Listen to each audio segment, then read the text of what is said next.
Inter relationship among the major groups of angiosperm, ये line अधिकांश student के syllabus में मिलती है। Evolutionary trends in angiosperm. नमस्कार, मैं doctor Praveen Mohil, assistant professor, department of botany, university of Rajasthan, Jaipur. रूबरू हूँ आपसे एक खास टॉपिक को लेके। 3 टॉपिक इंक्लूड हैं। हो सकता है कि आपके एक ही टॉपिक हो, या 2 हो, या 3 हो। तो introduction. Angiosperm or flowering plants are the most diverse group of plants, यानी कि इस वक्त इस पृथ्वी पे सबसे ज़्यादा बड़ी मात्रा में अगर कोई प्लांट्स हैं तो एंजियोस्पर्म हैं।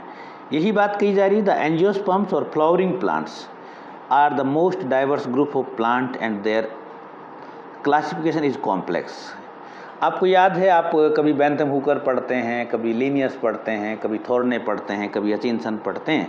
तो ये इसी बात का प्रमाण है कि classification is complex. Understanding the inter relationship, यानी कि इंटर रिलेशनशिप को समझना among the major groups of angiosperm has been long standing questions in plant evolutionary biology, यानी कि एक ये बड़े समय से, यानी कि एक बहुप्रतीक्षित क्वेश्चन है और इसका एग्जैक्ट आंसर अभी तक शायद हम नहीं दे पाए हैं, क्योंकि हम जो भी कोई आंसर देते हैं उसमें कहीं ना कहीं कोई ना कोई एक्सेप्शंस आ जाते हैं। 3 मेजर ग्रुप्स हैं, एक मोनोकोट और दूसरा यू डाइकोट, जिसको हम सिंपली डाइकोट कहते हैं, और एक तीसरा ग्रुप है बेसल एंजियोस्पर्म। इसके बारे में हो सकता है आपने कम सुना हो या उसके बारे में ज़्यादा नहीं सुना हो। तो बेसल एंजियोस्पर्म एक खास एंजियोस्पर्म है, यानी कि वो एंजियोस्पर्म है जो मोस्ट प्रिमिटिव माने जाते हैं। Monocot and eudicot represent 2 major branches of angiosperm evolution, ये 2 शाखाएं हैं इवोल्यूशन की। While basal angiosperms are considered more primitive relative that provide insight into the early evolution of flowering plant, यानी कि basal angiosperm वो हैं जो ये बताते हैं कि किस प्रकार से इवोल्यूशन हुआ है। Their major groups are typically divided into 2 broad category, यानी कि इन जनरल हम 2 ही कैटेगरी में डिवाइड करते हैं, मगर यहाँ पे हमारे सिलेबस की डिमांड से और हमारे कॉम्पिटिटिव एग्जाम की रिक्वायरमेंट से ये 3 मेजर ग्रुप माने जाते हैं। Question is what are the monocots, dicots या यू डाइकोट्स और बेसल एंजियोस्पर्म, ये तीनों क्या हैं, इसके बारे में हमें जानकारी होनी चाहिए। मोनोकोट्स हैं और मोनोकोट्स के कौन कौन से कैरेक्टर हैं, वन कोट लीडन, पैरेलल वेनेसन, ये वही हैं जिसको हम पढ़ते हैं बेंथम हुकर के वर्गीकरण से पहले, या फिर अब तक जो हमने पढ़ा है वही है, मगर खास है ये basal angiosperm. Basal angiosperm, these are the early diverging groups of angiosperm that don't fit neatly into either monocot और यूडाइकोट, यानी कि ये वो ग्रुप है जिसको ना तो हम मोनोकोट में रख सकते हैं और ना ही हम डाइकोट में रख सकते हैं। They exhibit mix of characteristic, यानी कि इसके अंदर मिश्रित गुण हैं, फाउंड इन बोथ मोनोकोट और डाइकोट, यानी कि मोनोकोट और यू डाइकोट दोनों के इसमें लक्षण हैं। And are considered more primitive in evolutionary terms, यानी कि इवोल्यूशन के अकॉर्डिंग हम और प्रिमिटिव कहते हैं। They include families like magnoliaceae, यानी कि magnolia, and water lilies like nymphaeaceae. Major groups of angiosperm के क्या कैरेक्टरिस्टिक हैं और क्या एग्जाम्पल हैं। तो पहला हो गया बेसल एंजियोस्पर्म, ये मोस्ट प्रिमिटिव हैं। These are the earliest diverging lineage within angiosperm. They are small groups that share primitive characteristic with gymnosperm and other seed plant, यानी कि इसके अंदर कुछ ऐसे कैरेक्टर भी मिलते हैं जो जिम्नोस्पर्म में हैं। कौन कौन से कैरेक्टरिस्टिक हैं? These are considered the most primitive and include plant that diverged early from the main angiosperm lineage. They often have features that are somewhat intermediate between monocot and eudicote. इसके exactly इसके कौन से characteristic हैं ये आपको अगले video में मिलेगा। बात करेंगे केवल और केवल बेसल एंजियोस्पर्म के बारे में। यहाँ हम कंपेरेटिव बात कर रहे हैं। अब इसके एग्जाम्पल देखिए कि ग्रुप्स इंक्लूड किसमें, बेसल के अंदर एक है एम्बोरेलेल्स, ठीक है, और एम्बोरेला ट्राइकोपोडा इसका एक पर्टिकुलर एग्जाम्पल है। निम्फियल्स वाटर लिलीज इसके एग्जाम्पल हैं, और एस्ट्रोबेलियल्स, ये 3 इसके ग्रुप हैं जो बहुत इम्पोर्टेंट हैं। मोनोकोट की हम बात करें तो मोनोकोट के बारे में हम सब जानते हैं, ग्रास एज, ऑर्किड, लिलीज, ये बहुत सारे हैं। और यूडाइकोट्स यानी कि हम डाइकोट की बात करें तो डाइकोट में हम जानते हैं कौन से करैक्टरिस्टिक हैं, कौन से एग्जाम्पल्स हैं। ये हमें यानी कि एग्ज़ाम के पर्पज़ से आपको इन्हीं एग्जाम्पल को लेना है। और ये जो मैं ये PDF जो मैं रिकॉर्ड कर रहा हूँ, ये आपको स्लाइड शेयर पे मिल जाएगा। लिंक है वो इसी वीडियो के डिस्क्रिप्शन में आपको मिलेगा। एंड पार्ट कि भाई inter relationship among major groups of angiosperm, यानी कि इसके अंदर रिलेशनशिप क्या है, इंटर रिलेशनशिप क्या है। The major groups of angiosperms are inter related through their evolutionary history, with basal angiosperm representing early divergent and monocote and eudicote reflecting major evolutionary branches। यानी कि जो अब तक हम बात कर रहे हैं वही है। Each group exhibit unique adaptations and characteristic that reflect their evolutionary path and ecological needs. अब यहाँ पे इसी आंसर को हम पॉइंट टू पॉइंट समझते हैं, 1 बाई 1 करके।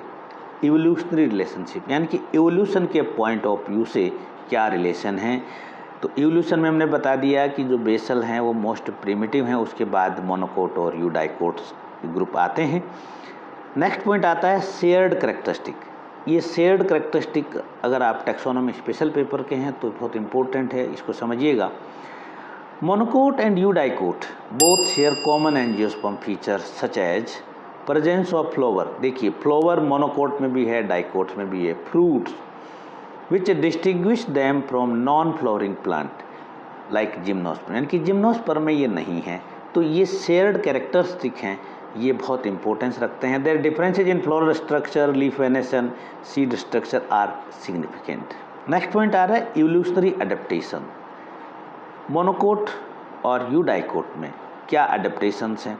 Monocot often adapted to different ecological needs, यानी कि डिफरेंट इकोलॉजिकल कंडीशंस में मोनोकोट मिलते हैं, जैसे ग्रास लैंड है and tropical environment. Their adaptations include variation in root system. Root कितने प्रकार के रूट हैं, किस प्रकार से वो एंकरिंग करते हैं।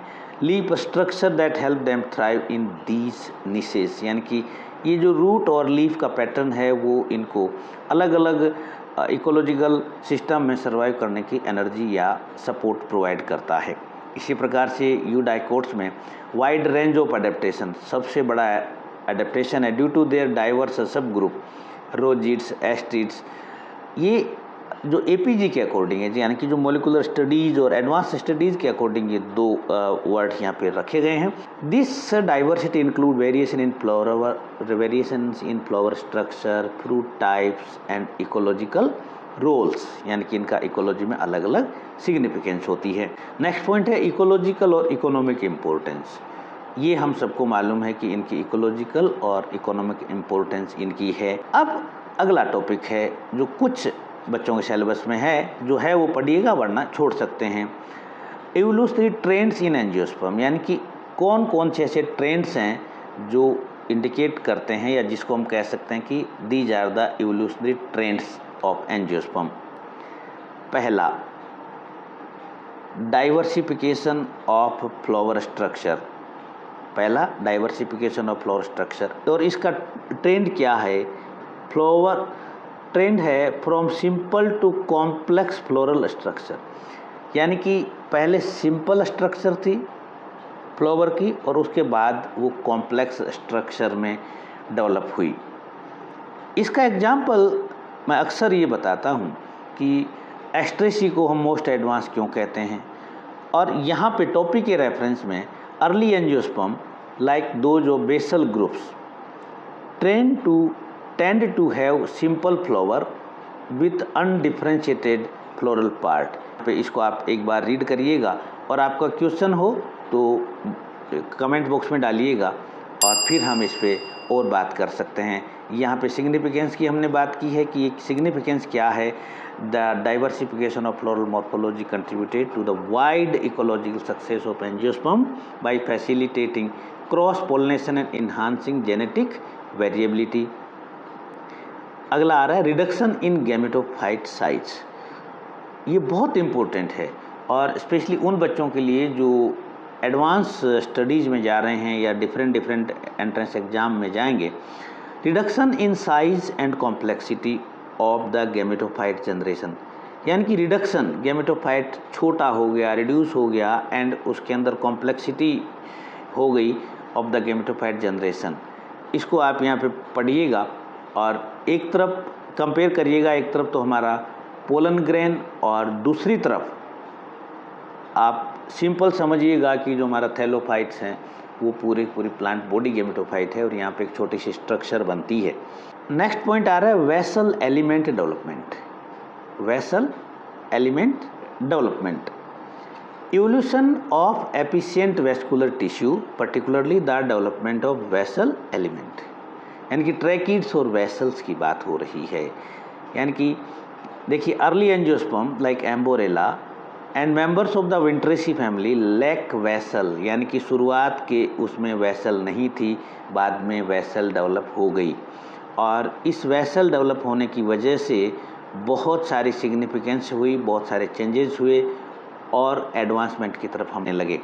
ये पॉइंट बहुत इंपॉर्टेंट है, को इवोल्यूशन विथ पोलिनेटर, बहुत कमाल का पॉइंट है, इसको आप ध्यान से समझिएगा। आपको नहीं समझ में आए तो बताइएगा, फिर हम इस पर बात कर सकते हैं। इंक्रीजिंग को evolutionary relationship between angiosperm and animal pollinator, यानी कि जिस प्रकार से एंजियोस्पर्म का इवोल्यूशन होता गया उसी प्रकार से पोलिनेटर का इवोल्यूशन भी होता गया। यानी कि जहाँ पे पोलिनेटर स्पेसिफाई नहीं है यानी कि वो प्रिमिटिव एंजियोस्पर्म हैं और जहाँ पे पोलिनेटर स्पेसिफाइड हैं वो एडवांस एंजियोस्पर्म हैं। ये सिंपल भाषा में समझिएगा। सीड एंड फ्रूट इवोल्यूशन, कमाल का टॉपिक।